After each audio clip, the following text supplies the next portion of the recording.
Assalamualaikum. Halo semuanya, pada kesempatan kali ini saya akan menjelaskan tentang milk fever pada sapi.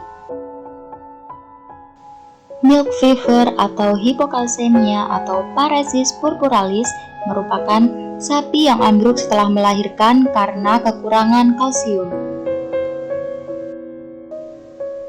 Anamnesa. Sejak kapan sapi ambruk setelah melahirkan? Berapa produksi susunya? Bagaimana riwayat pemberian kalsium saat bunting dan 2 minggu sebelum melahirkan? Berapa usia induk sapi? Apakah sebelumnya juga terjadi ambruk seperti ini saat melahirkan? Selama bunting, sapi diberikan pakan apa saja? Etiologi. Mineral seperti kalsium, kalium, dan magnesium penting untuk kesehatan, di mana pada sapi kadar kalsium normal dalam darah yaitu 0,08 sampai 0,1 mg per mili. Kadar kalsium saat hipokalsemia yaitu kurang dari 0,075 mg per mili. Pemberian kalsium selama bunting yaitu 18 gram per 300 kg berat badan. Sapi yang sehat memiliki kadar kalsium, kalium, dan magnesium yang seimbang. Selain itu, juga terdapat faktor predisposisi antara lain produksi susu yang tinggi, umur, dan ransum pakan, di mana produksi susu yang tinggi membutuhkan kalsium dalam darah yang tinggi pula, sehingga menyebabkan penurunan kadar kalsium dalam darah dalam waktu yang singkat. Umur, di mana produksi susu meningkat mulai laktasi keempat yang diikuti dengan peningkatan kebutuhan kalsium juga. Sedangkan kemampuan mukosa usus untuk menyerap kalsium akan semakin menurun seiring dengan bertambahnya usia. Ransum pakan tinggi kalsium pada masa kering menyebabkan tubuh ternak akan terbiasa mendapatkan kalsium langsung dari pakan, sehingga mekanisme homeostasis kalsium dalam tubuh tidak aktif bekerja, sehingga kebutuhan kalsium dalam jumlah yang besar secara tiba-tiba seperti pada saat melahirkan membuat sapi mengalami milk fever. Gejala klinis. Gejala klinis dari milk fever terbagi menjadi 3 stadium atau 3 tahap. Tahap 1 atau tahap prodromal di mana kalsium dan kalium menurun sedangkan magnesium tinggi. Sapi terlihat kesulitan berjalan, tremor pada otot, nafsu makan menurun, aktivitas rumen menurun, suhu sekitar 38,6 sampai 38,8 derajat Celcius. Sapi terlihat gelisah dan mengalami kelemahan. Tahap 2 atau tahap recumbent, kalsium dan kalium semakin menurun dan magnesium tinggi. Sapi rebah sternum, moncong kering, detak jantung meningkat, penurunan aktivitas rumen, suhu 36,7 sampai 37,8 derajat Celcius. Pada tahap ini sering terjadi komplikasi seperti dekubitus, kembung, dan juga mastitis. Tahap 3 atau koma, kalsium dan kalium sudah semakin menurun.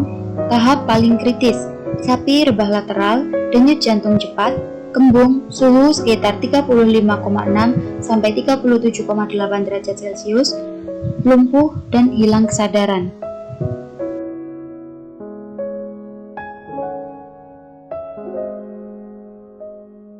Patogenesis.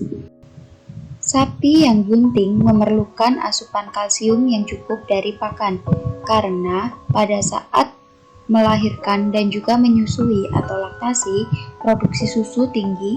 Produksi susu yang tinggi, kebutuhan kalsium akan meningkat juga, sehingga menyebabkan mekanisme homeostasis di mana kelenjar paratiroid memproduksi hormon paratiroid untuk mengatur keseimbangan kalsium dan fosfor dengan mobilisasi resorpsi kalsium tulang dan absorpsi kalsium usus.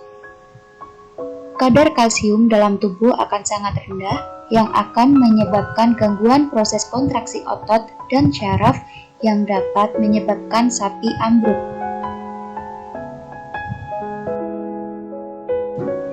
Diagnosa.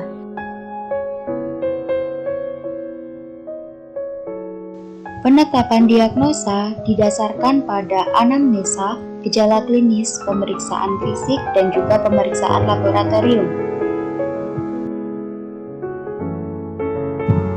Pada pemeriksaan laboratorium, Kadar kalsium tergantung pada tahap klinisnya, di mana pada tahap 1 kadar kalsium 0,08 sampai 0,065 mg per mili.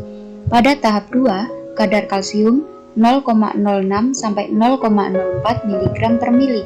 Pada tahap 3 kadar kalsium 0,04 sampai 0 mg per mili.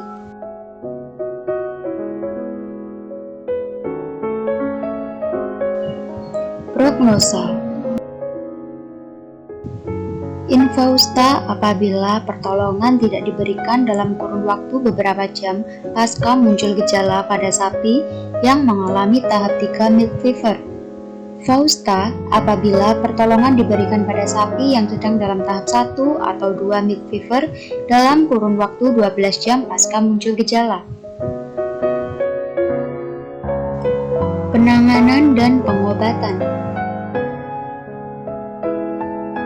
Penanganan lebih cepat ditangani lebih baik. Pengobatan bisa menggunakan preparat kalsium seperti pada merek dagang Kalsinat injeksi dari Medion Pharmajaya yang mengandung kalsium glukonat 166 mg dan borik asid 34 mg dengan dosis 1-1,5 ml per kilogram berat badan. Dapat diberikan melalui intravena, bisa pada vena jugularis, vena supramammarica maupun vena coccygealis secara perlahan.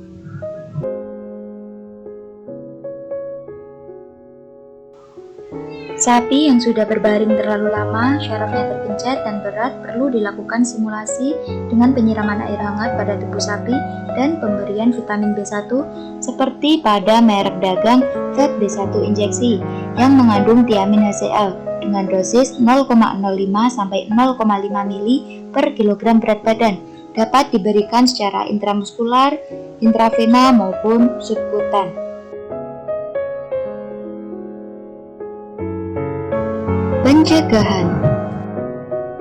Pencegahan dapat dilakukan dengan pemberian pakan dengan kadar kalsium yang cukup dan pemberian suplemen magnesium. Penjemuran hewan agar proses pembentukan vitamin D dapat berlangsung sempurna. Rutin exercise dan pemberian kalsium menjelang partus. Cukup sekian pembahasan topik kali ini. Terima kasih. Wassalamualaikum warahmatullahi wabarakatuh.